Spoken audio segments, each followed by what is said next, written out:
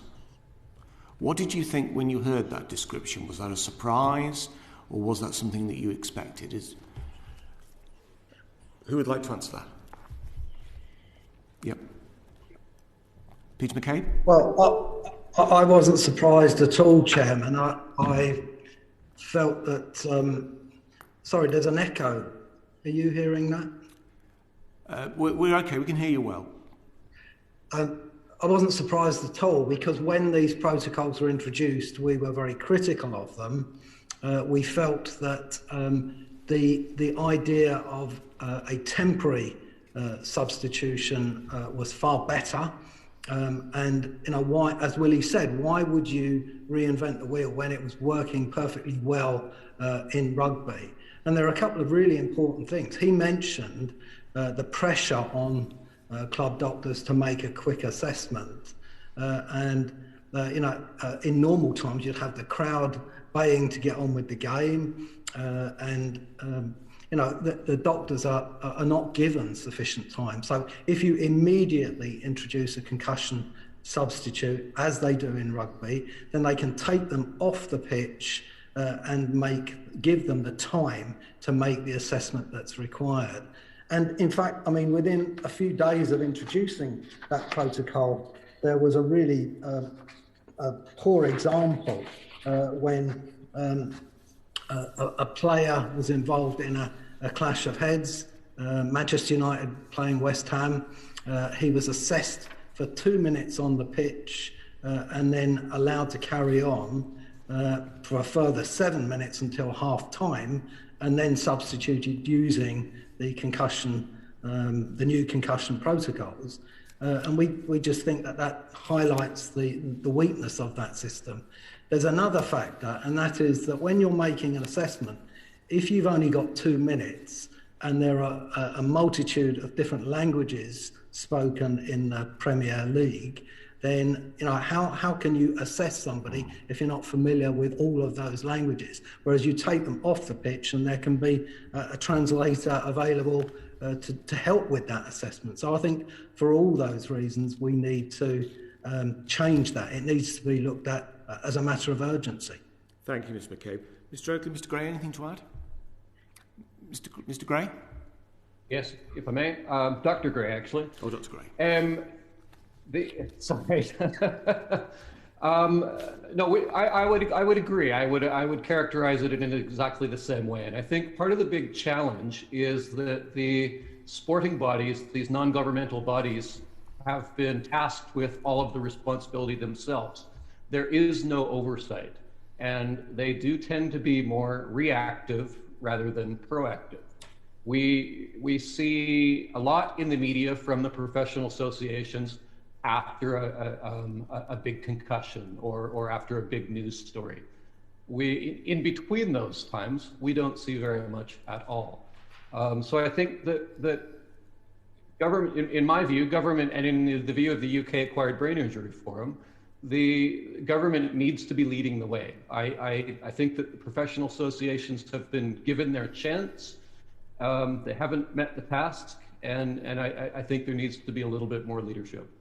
Okay, thank you. What form should that take, Dr. Gray? Well, I think we need to work with these non-government bodies to provide, to work together with them rather than allowing them to just set their own rules, set their own individual responses to concussion per sport. This is an example where the Scottish government, I think, has done this rather well. I think we can go even more forward than that. I think that if governments were getting involved, working together with different sports, we had a really good example of wrestling earlier this morning. If government were to be able to involve, government could facilitate wrestling, for example, working with other non-government bodies to better protocols in their sport. Okay, thank you. Giles Watling. Yeah, thank you, Chair. Yes, I'd like to ask what the key concern, all three of you really, but we'll get to that, what the key concern is about head trauma in sport. I mean, is it spotting injuries in time, heading it off, if you'll excuse the pun, before the damage gets worse? I mean, Headway, I noticed, says that people must sit it out, and they shouldn't, people who have had some sort of concussion should sit it out, and they should be not left alone. I mean, what is the key concern? I think I'd go to Peter with that one first. Well, we think that there's a really important message to be sent out about concussion. Elite sports have a responsibility to set a good example to youth and grassroots sports. And if concussion's not taken seriously in elite sport, then that's going to be happening on a Saturday morning when youngsters are playing, where there aren't ambulances waiting at the side of the pitch. So concussion must be taken seriously. And if somebody sustains a bang on the head, they need to be withdrawn from the field of play, and you need to adopt a precautionary approach. But there's also another very important issue, the long-term effects, which we've been discussing earlier today. Both are important, both need to be addressing, but we mustn't lose sight of the need for sport to set a good example to youngsters who are participating at grassroots level. Thank you. Dr. Gray, do you have anything to add on that? I saw you nodding your head. You will all have the UKABIF APPG report called Time for Change as evidence. And in that report, we identified a number of areas of concern. One is the area of research, where we're suggesting that research funding needs to be independent and transparent.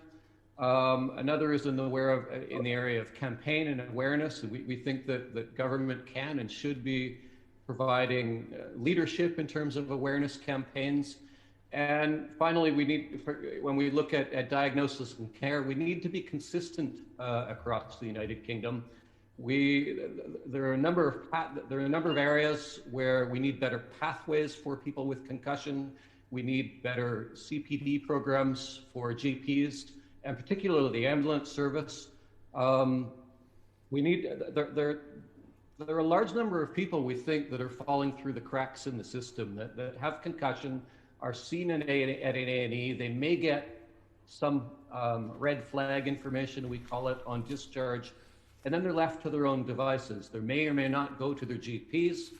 If they do go to their GPs, they may or may not get well-informed advice. If they don't go to their GPs and those symptoms are ongoing, it may be months before they get appropriate care. Yes, Dr. Gray, this might be slightly unfair to ask you, but if you could put it in a nutshell, what sort of changes would you like to see then? Oh, certainly. Well, on the research front, I really would like to see more funding, more independent research, more transparent research, and more funding from research. I think rather than leaving it to the non-government bodies, government could be taking a leading role. I think Public Health England, some of the various departments or ministries, I should say, could be contributing to that research. I think together we can do much better than we can when we're doing this separately. Similar for campaign and awareness, I think if we work together, we can do a much better job than we're currently doing separately. And as far as the NHS pathways, I think there's not a great deal of money that needs to be spent to develop better CPD courses for GPs and for the ambulance service. Right, you've answered the question I was going to ask about who should bear the costs. I think that's quite clear. But who or which body do you think should be responsible for any changes? Where should the oversight come from? Should it be government? Should it be non-governmental? How should it come? Oh, in my view, sorry, government... that would be to Michael Grayford. Government. Peter McCabe, do you have any views on that? I think the government should take the lead, but I think we shouldn't lose sight of the fact, and we touched on this earlier on, that some sports are extremely wealthy and have the resources to do things, and they need to be directed. I mean, we've been campaigning for more research with the football authorities for many years, and I think Michael's right. Whenever there's a big issue in the media, there's a response, but nothing seems to happen until the next big issue, and that is not good enough. And I think football is awash with money, and it needs to spend more of it protecting players into the future and undertaking funding research going forward. Dr. Gray, you put your hand up. Excuse the bell, there's the beginning of Parliament session starting. Sorry, Dr. Gray. Yes, I did. And apologies, there was a bit of a technical delay when you first asked that question. I just wanted to follow up with that and say that whilst I believe that government should be definitely taking a leading role in this, that does not mean that government should be wholly funding this issue. Nor do I think, and we at UKABIF, nor do we think that the NGBs are wholly responsible for funding. I think that only really by working together can we make a dent in this issue. Right, thank you. And I've got a question for Richard Oakley, if I may. Your society said at a round table in 2017 that sporting bodies have a duty of care towards players both now and in the long term. What exactly did they mean by that? And how would that duty of care be implemented on a practical level?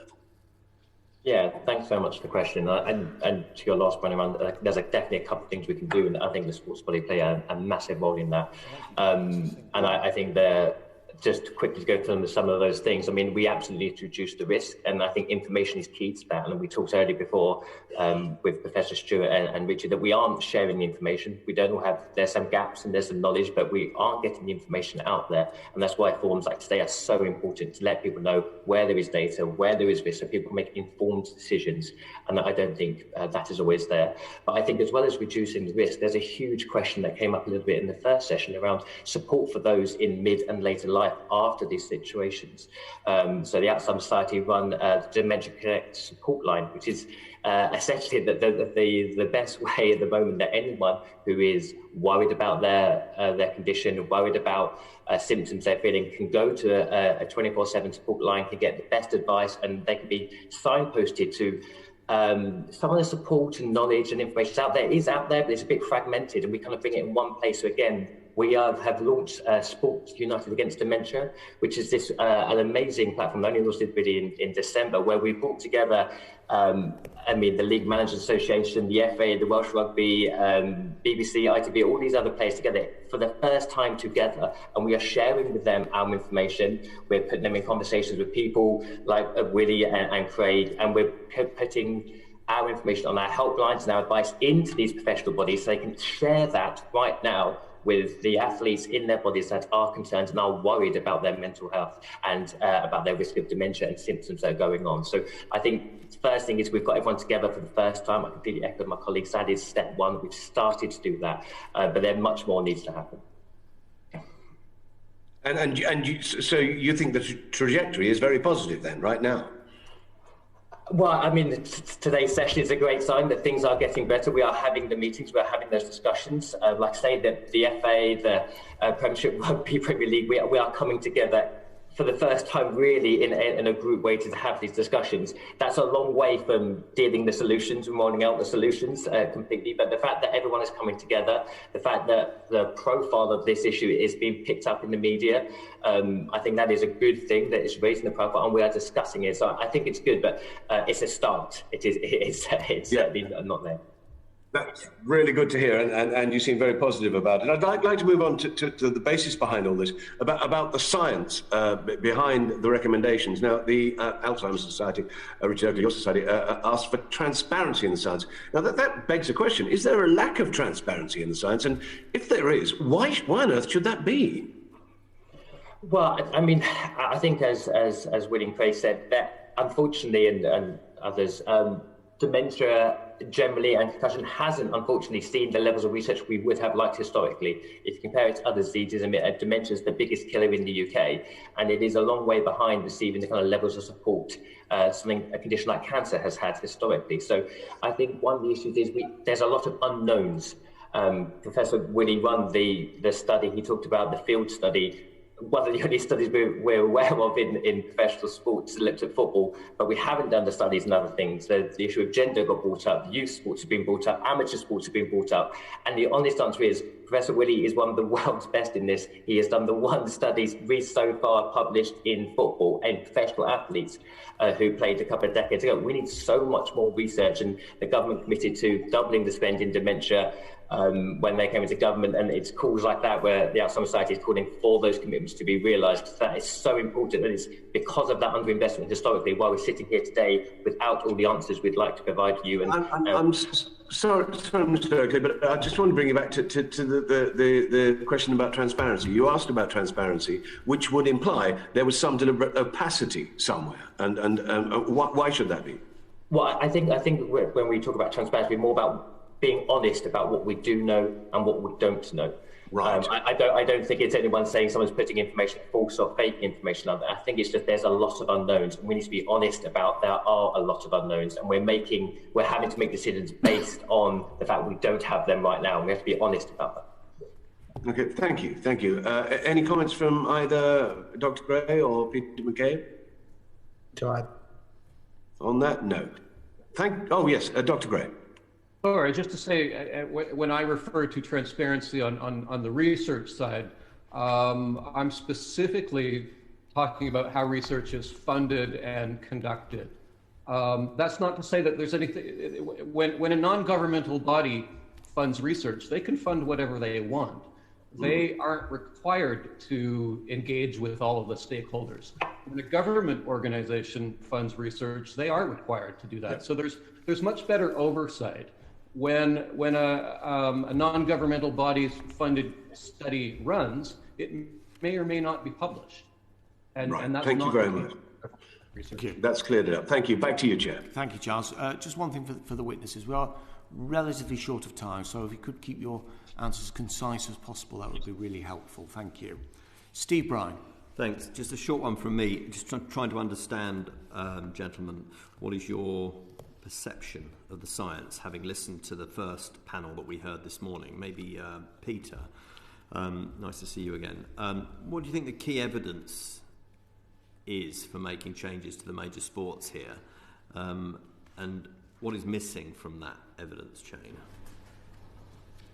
Well, I think Willie summed it up by saying that there is, there's no conclusive proof, but there is a clear link, and we need to undertake more research, and that needs to happen sooner rather than later. What we can't afford to do is wait another 20 years for a study that looks at, say, footballers who've headed the modern ball as opposed to the old-fashioned leather ball. And I can recall having the scar where I headed it on the bit with the laces. So that needs to be done sooner rather than later, and we can't wait any longer. And in the meantime, where there is evidence emerging, we may need to take sensible decisions, such as what's happened in terms of heading footballs amongst young people, and look at tackling and collisions in rugby, and keep young people safe. We really do want to encourage people to play sport. Sport is great for young people. Sport is great for us all, and we don't want to discourage people from participating in sport, but it doesn't have to be an either or. You can do both. You can play great sport, you can keep healthy, but you can also reduce the risks, and that's what we must all be doing. So, Dr. Gray, what piece of evidence is missing? Bearing in mind we can't wait 40 years. No, absolutely. Well, I'll give you an example. There's a study that I'm running currently called the SCORE study, where we're actually looking at people who are alive, over 40, looking at cognitive decline in people who have played sport at all different levels, professional, amateur, and recreational. This is something that's ongoing now. We will have results fairly soon. It's studies like this that could be funded, that don't cost that very much, or cost that much, and could contribute equally to the pathology. Yeah. Mr. Oakley? Yeah, there's what data's missing. That's a really difficult question to answer because there's so much. I think from the initial studies, we now know enough that we can make recommendations to reduce the risk. And I think we've seen in some sports things have been done. So I think when you say what data is missing, I think there's already good data that we can make interventions. We have made interventions that they should be rolled out. I think the need for more research is, and what makes this need more pressing and why we shouldn't wait and we do need people to galvanise the community together is there is no cure, there is no treatment we can give for anyone who does go on to develop dementia. We can't even slow the progression of the disease, and it's so important that people make informed decisions about what they're doing. We have some information and we need to start talking about that now. So who's standing in the way? Who's not listening? Well, I think we mentioned about people haven't come, their governing bodies haven't before, like they have in this book, United Against Dementia programme, the Alzheimer's Society is leading on. They haven't come together.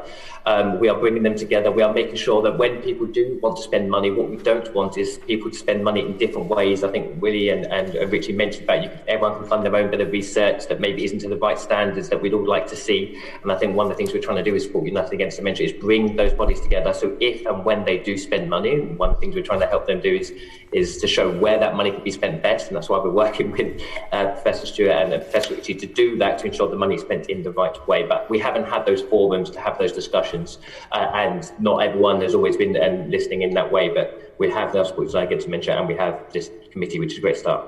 Do you want to name any names? Who's tin-eared? I wouldn't be able to name any names. I don't think it's right to name any names, but I think it's great that everyone's now coming together to have these discussions. Peter, are you in the naming game? Well, I can say that with the football authorities, for many years we have been pressing them, pushing them, and we feel that they haven't taken this seriously. And I think it's interesting that having had the invitation to come and meet your committee, we've had the football authorities at a very high level contact us and say, why don't you come and talk to us? That's a step forward, and it demonstrates the power of your committee. Just by looking at something, it gets people moving and it gets them focused, and that's good news, and I thank you for it. We are overly flattered. Thank you, Chairman. Thank you. Clive Efford. Thank you, Chairman, and welcome. Thank you for coming to give your evidence. So, just following on from what you said, Mr. McKay, but can you all outline your relationships with the national governing bodies? I mean, do they welcome your input? Would you say that relationship is improving, or has it got worse? So how do they approach you, and what's their attitude towards you? If you'd like to start, Mr. McKay. I think we have been highly critical where we've seen things that are wrong and set a bad example to youngsters and grassroots sport, and we're not afraid to criticise. And it's been a bit one-sided, to be honest. We've made efforts over an extended period of time, going back as far as 2013, to have dialogue, and we feel that we've been kind of a bit patronised, to be frank, and there is a need for people to take the issues that we're raising seriously, because they have implications for people's health and their safety, and they have a responsibility for the health and safety of everyone that is involved in sport, and that's all sports. But football in particular is the one that we've struggled with. We've had better connections with the rugby authorities, and hockey. We've had some good dialogue with them, and that's probably the best way to describe it. Anyone else want to, Mr. Oakley? Yeah, absolutely. I mean, like I've mentioned that we launched this book, United Against Dementia, and it's in the early stages. Like I say, it only formed a few months ago, but already sport and football and cricket have all come together with television companies to make sure that we are working together in this space. And I think, like I say, step one is about sharing information. We need to make sure that professional athletes right now are getting accurate and fair information. And one of the first things we've done, for example, is write an FAQ document, which these governing bodies have helped send to their members for them to feed into. We've taken it to Professor Stewart and Professor Ritchie to feed on, and others as well. So I think that's a really, really great start. I think the question of funding and more research comes into it, and I think that's the next stage when we've got everyone together, have those conversations. Can we raise the funds? Can we direct the funds in the right place? And will people not just engage in the conversations, but then start doing that? And I'm very hopeful that we're having those conversations and they're heading the right way. But as always, kind of government advice and guidance and push and steer is always helpful to make sure people follow through with initial enthusiasm. And when you say are there sufficient funds, where do you believe those funds should come from? Do you think national governing bodies should be paying more, or do you think it should be government or NHS England? Who should be paying? Or should it be gambling? The gambling industry, for instance, they make a fortune out of these sports. Should they be contributing to the welfare of the sports people? I mean, to be honest, I think it should be a mixed model. I'm not sure I'd ever want to rely on any one source of funding. I think there's a number of different ways. I mean, in the United Kingdom, we're very fortunate that certainly pre-COVID, the biomedical charity sector was a huge sector, played a massive role. I think there's definitely government agencies and government bodies that could do more in this. Dementia costs the UK economy an unbelievable amount of money, about £34.7 billion a year, and it's going to increase and triple over the next kind of 10, 15 years. So I think government should be interested in this. I think professional sports bodies should be interested in this, but it has to stem from asking the right questions, engaging with the research, really engaging with the right researchers to ask those questions, put forward those proposals, get them assessed and coming through. But I think it should be a mix. I don't think it should sit with any one body to solve this problem. But Dr. Gray, you've mentioned about the need for independent research. Who should, if we get funding from sports governing bodies or other sources, who should determine where that money goes and on what research? Do we need some umbrella group here to be able to determine, where money is invested in research in this area? Yes, I think we do, and I think it could be organised in very much the same way we organise UK research and innovation, whereby we set up independent panels of expert research who evaluate the research bids. At the minute, the individual NGBs are doing this, but they choose the people who are deciding which research is funded and which research is not. And to be fair, it's their money. They are allowed to do that. But if it was set up more like UKRI, then I think it would be more truly independent and truly transparent. Just a last question. Are you aware of any research that's been done, maybe commissioned by national governing bodies, that's not in the public domain, that they've commissioned for themselves but they've not published? Yes. There is? Yes, I am.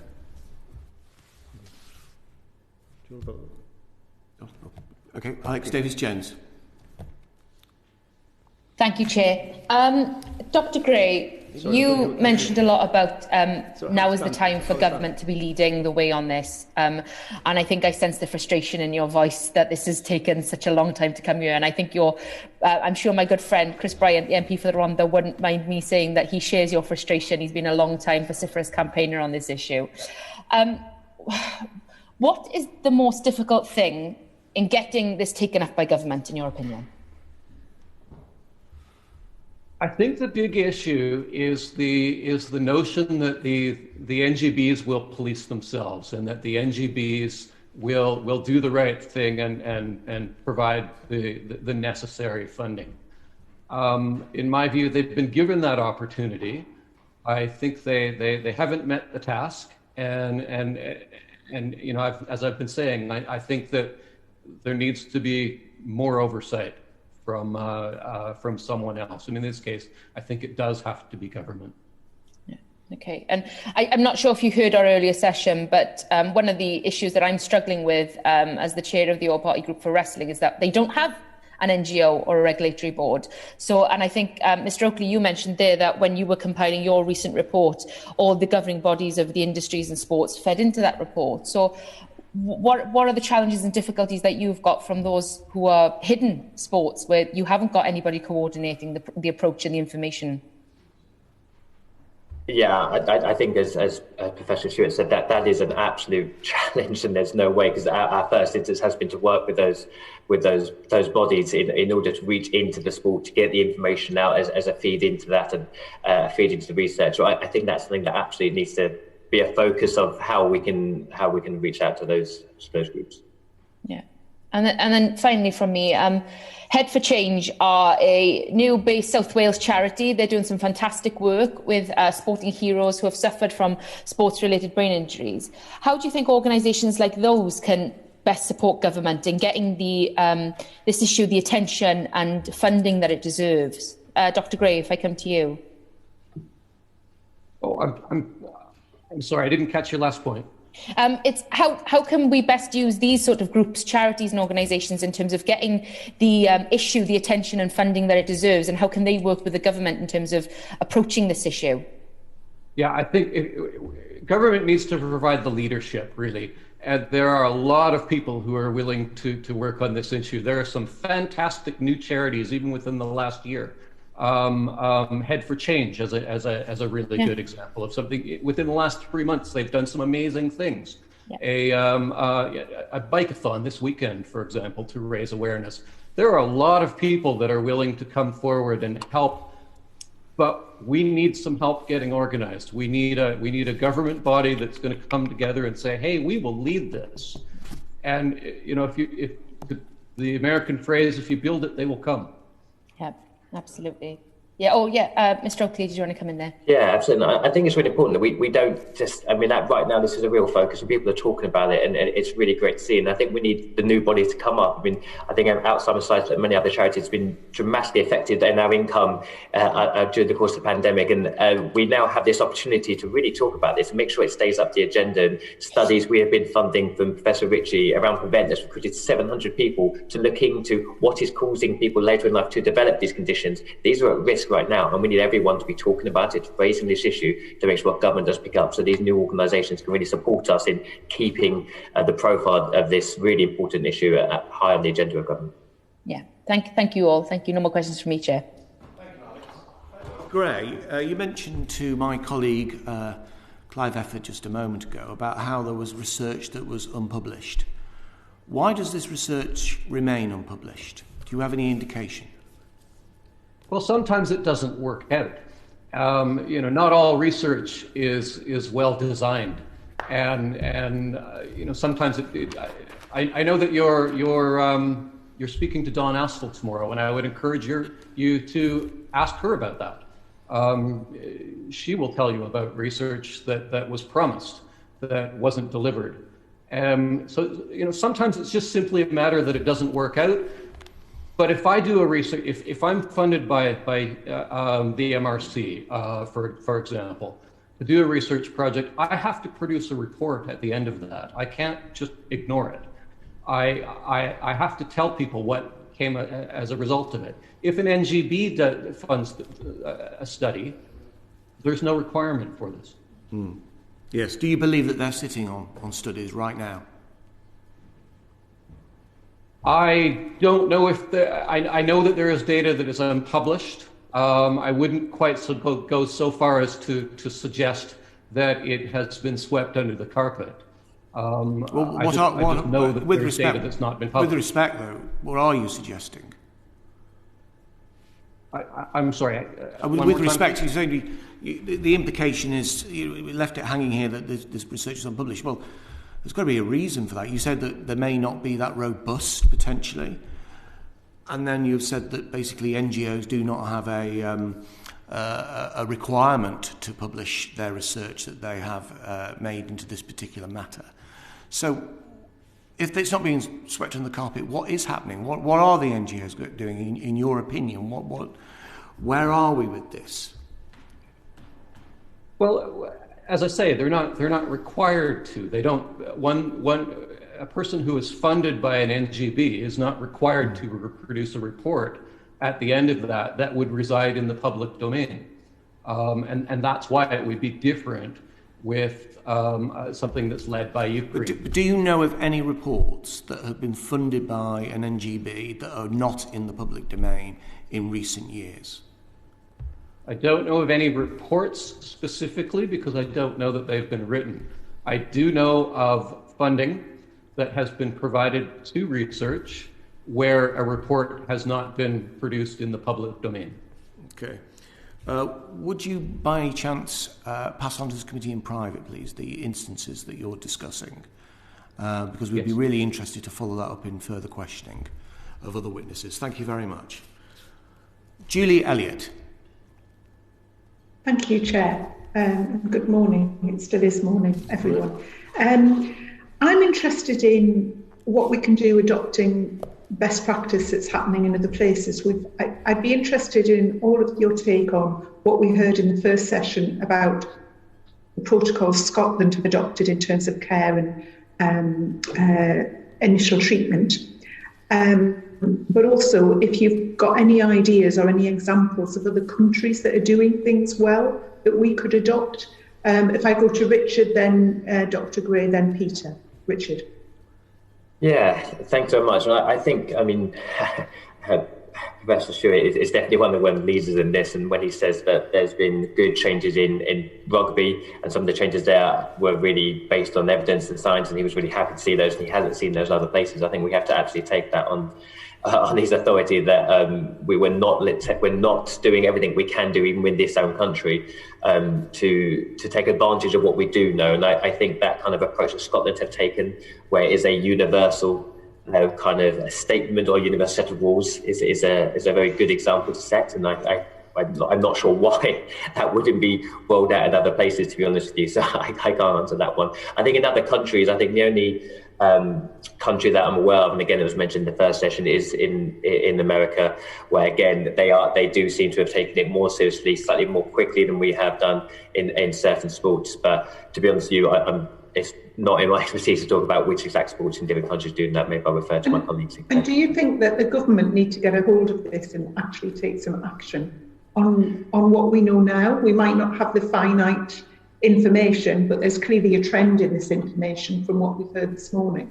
Do you think the government need to take action now on this?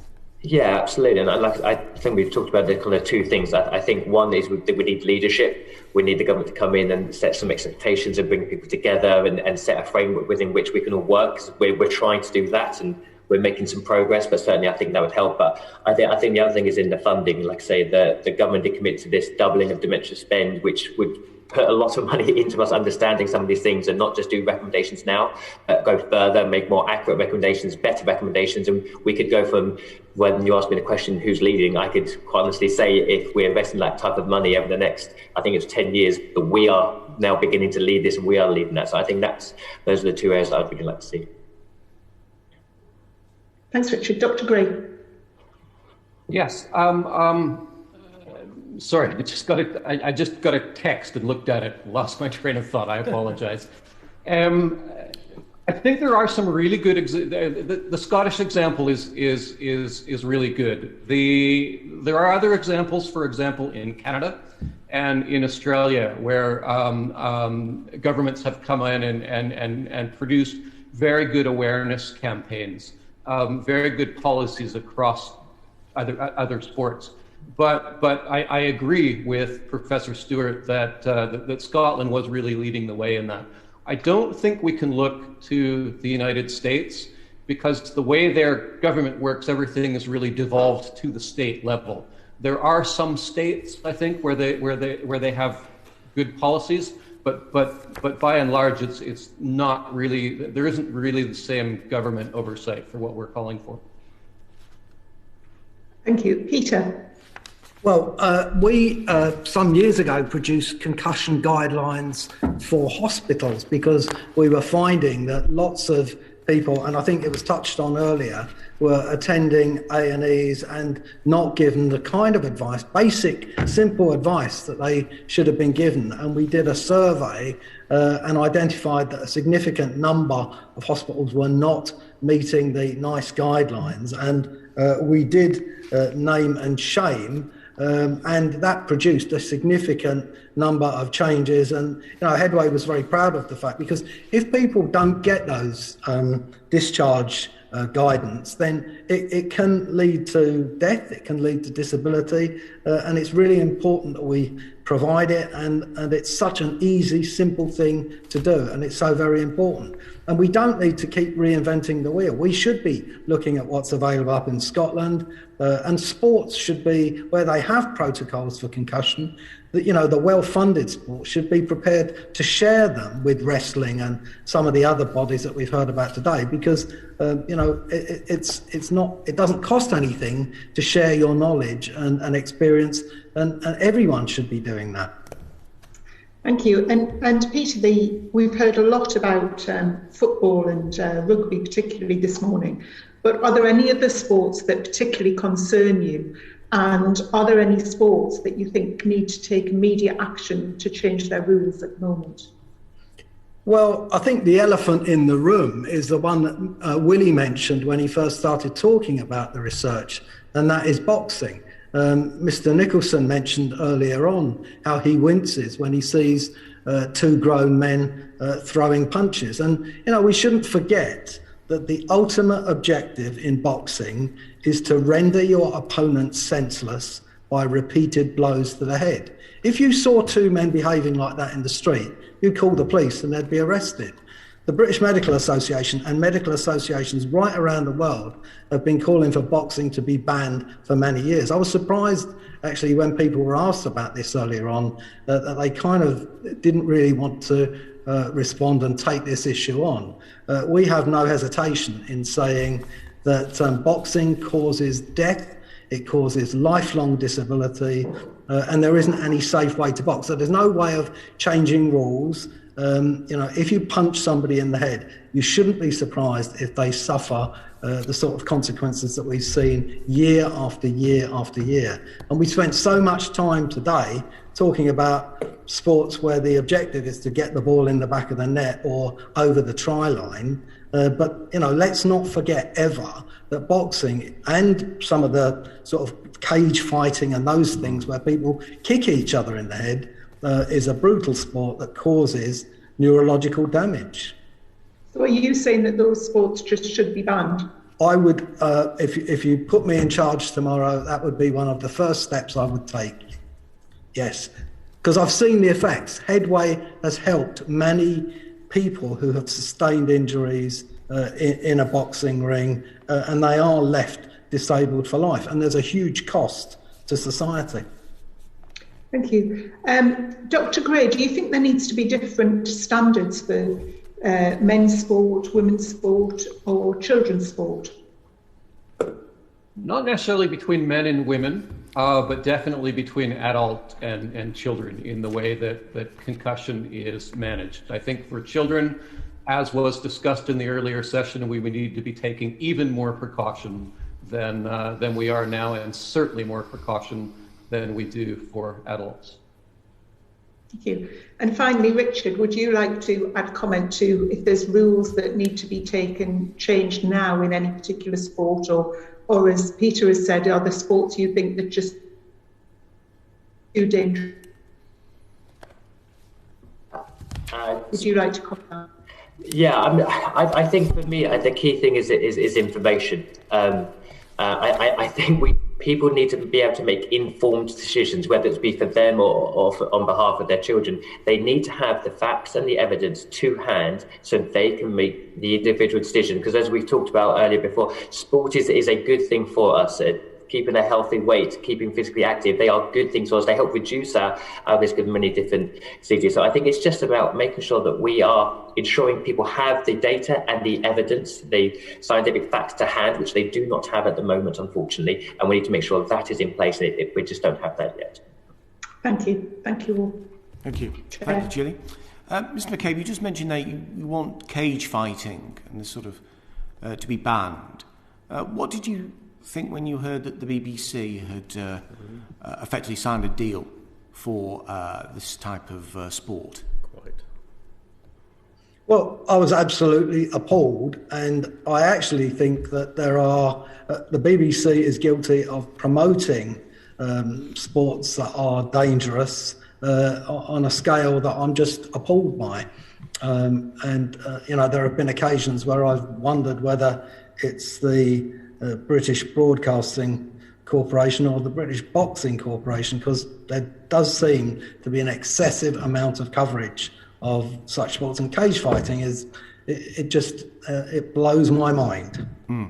You think it's even more pernicious than boxing in terms of the potential for damage? Is that I don't know about the research. The research, if you go to the BMA website and look at the studies that they've done on boxing, they are really clear, and they are, they go back many, many years. I don't think there is much research on cage fighting, but the assumption must be that it's just as dangerous to kick somebody in the head as it is to punch them in the head. Yeah, possibly even more dangerous. Heather Wheeler. Thank you, Chair. So, as alluded to already, I'm interested in the aspect on this of what GPs and A&Es ought to be doing. So, Peter, thank you for telling us already that Headway got some information out there, because the hospital protocols just didn't seem to be following this. So it's this silly question, really. Should we be spending more money on research, or exactly as you've already said, Peter, let's not reinvent the wheel. We all know this. So how can we get better reactions from GPs and A&Es every time after the weekend? We've had our big community sports going on, and then, blokey is a bit sick, doesn't really understand what's going on, and A&E are saying, oh, well, maybe. What's your thoughts, any of the gentlemen, on that, please? Well, I think GPs do need to, I do sympathise, because they have so many issues that they have to deal with, and so much information that they are bombarded with. But it really is important that if somebody sustains a blow to the head and goes to A&E, and maybe, I know a family whose son was discharged from hospital, and on the way home he was complaining of having a headache, and one of the clinical staff actually said, well, next time you go out for a night, maybe you'll think about that. A few hours later, he was found unconscious in his bedroom. He hadn't been given any advice. He hadn't even got the chance to go to the GP, and his parents had that awful telephone call to say, please come to the hospital, your son may not survive. We'll try and keep him alive long enough for you to say your goodbyes. That really shows in a very stark way the dangers of people not having advice. And I think somehow or other we need to make sure that GPs are concussion aware and aware of what can follow from a concussion, and are given sort of regular updates in a way that will help them protect their patients. Richard, please. Yeah, so I think that the 2 points you made, that they're kind of interlinked very much. Yes, we do have some research, but there's a lot more that is needed, and I think that could help give GPs and other, some people go to A&E straight away rather than GP, and to give our medical experts the best information that they can possibly have to be able to spot and to know what the protocols are and to give them more confidence. So I think they are interlinked. And I think one of the things that really shook me in anecdotally speaking to clinicians and researchers that Some Society fund and work with is that the fear and the worry they have about sometimes diagnosing a condition like dementia, Alzheimer's, because of the effects that has on people and families. And unfortunately, our tests aren't great, and sometimes we make the wrong diagnoses, and they are really massive decisions. So there's a fear associated with particularly dementia and making the diagnosis when these things come through. So I think there's definitely more research needed to make sure that we can make these assessments clearly and accurately. And it doesn't take, which it doesn't, almost 12 months to make some of these diagnoses, which is just too long. Michael?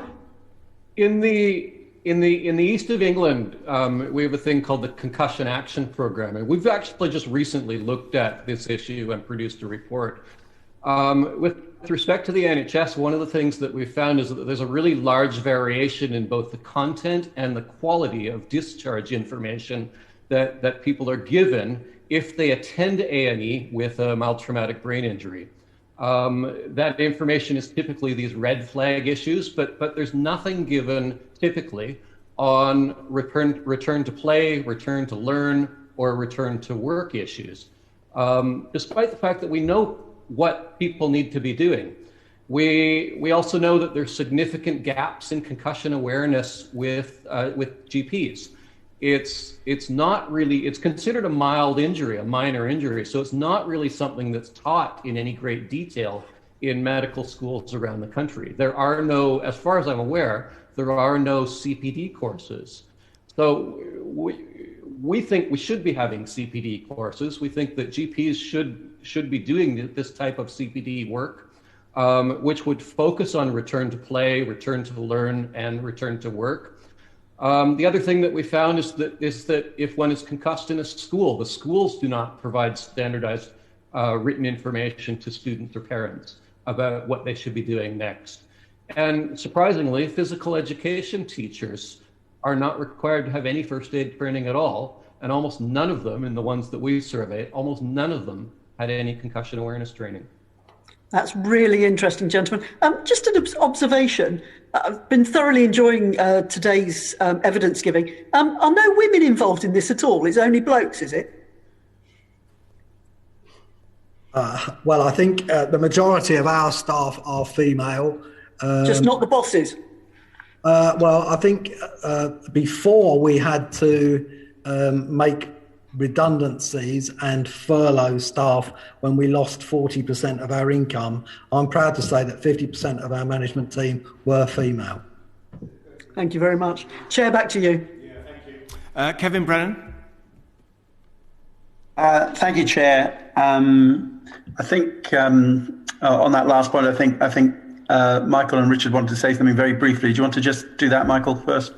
I was just going to say, it's a very good point that was raised. 50% of the people in my SCORES project who are leading it are women. And in fact, I hired a PhD student who is a woman, and I hired her because she wanted to focus on women. It is a very important issue. Thanks. And Richard? Yeah, let's not get into the, I guess, the discussion, a very important discussion that would maybe for another time around women in academia, but just in Alzheimer's Society, our CEO is a woman and the director of research is a woman. As the head of research, it's just my chance to come here today. But yeah, academia and women is a separate and very important issue. Okay. What I wanted to ask was, I mean, our focus obviously is on sport. We are the Digital Culture, Media and Sport Select Committee. And I suppose I wanted to ask you, you're obviously here as experts in relation to head injury, but where there's an underlying ethical question to everything we're discussing today about freedom of choice and about what people should be able to do and in a free society that they may know could cause them harm and does involve some risk. And obviously that's an underlying ethical question that goes across a lot of public policy. And we've heard talk about certain sports should be banned and so on today, etc. So I just want to ask you as witnesses, finally, how would you advise the committee on where we should think that line should be drawn between individuals deciding to participate in activities which involve risk and societies and the state's right to intervene with that? I'll start perhaps with Michael. So I'll preface this by saying I think this is a really good question, but it's a legal question. Well, it's an ethical question as well. I don't want you to say what the law is. I want you to discuss, ethically how we should make that judgment. From an ethical point of view, I look very much at capacity for consent, and so I think that an adult has capacity to consent. So okay, so should an adult, just to follow up, sorry to interrupt you, but should an adult therefore be free to box if they have capacity for consent? I don't like it, but yes, I think they should. Okay. Should a child? No. Fine, that's okay. You've answered the question straightforwardly. Yeah, Richard, what's your view on that question? Yeah, really difficult question. I think I would agree with Michael. I think we have to make informed decisions. We have to give people the right information, which we have not been doing up until now. The data, the research has not been there. And once we do that, I think people, for Alzheimer's and dementia specifically, smoking and obesity are massive factors that we talk about a lot. And we should be talking about the risk in contact sport in exactly the same way as smoking, obesity, hearing loss, low education. There's all these things, but it should be an informed decision that people make. Okay, but we don't ban smoking. I mean, there are those, who think we should. We do ban other types of drug taking. We tend to regulate and to tax it, don't we? Peter, could I ask you my original question, the same, what's your view? Because earlier you did express quite a strong view that boxing should be banned. I've had that view and expressed it many times, but I think we need to recognise that Parliament has taken decisions about people's freedoms in the past. For example, it introduced legislation to compel people to wear seatbelts, and that had a dramatic impact on the numbers of people who were killed and suffered lifelong disability from road traffic collisions. It also took a decision to compel motorcyclists to wear helmets. So I don't think there is a kind of, you can either have freedom or you can have, the state telling you what to do. The state has the right to, look after people and avoid injuries that will cost the state an awful lot of money. So my feeling is that people have the right to make decisions and take risks. The question you have to ask is, what is acceptable and an unacceptable risk? My feeling is very clear. Boxing is unacceptable, and children getting involved in a sport like that is I actually would feel that authorities should step in and stop that. In fairness, there is quite a significant difference between amateur boxing and professional boxing in terms of the rules and safeguarding around it. But I mean, I'm sure you still hold the same view. But I think, but Kevin, I've got a photograph of a young amateur boxer from Scotland who took part in an amateur bout with all those rules in place and had half his skull removed. I'd be happy to send it to you, but he's not worked since that time, and it is something that I feel very strongly about, as you will have gathered. Okay, thanks. If there's any consolation, I was asked that question about whether the state should be able to bring in a law to require motorcyclists to wear crash helmets. 40 years ago at my university interview for in the philosophy section, so it's not a new debate. Back to you, Chair. Thank you, Kevin. That concludes our session for today. I want to thank Richard Oakley, Peter McCabe, and Dr. Michael Gray for your evidence today. Thank you. Order.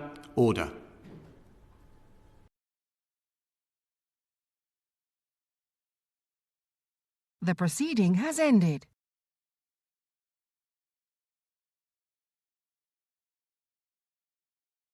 The proceeding has ended.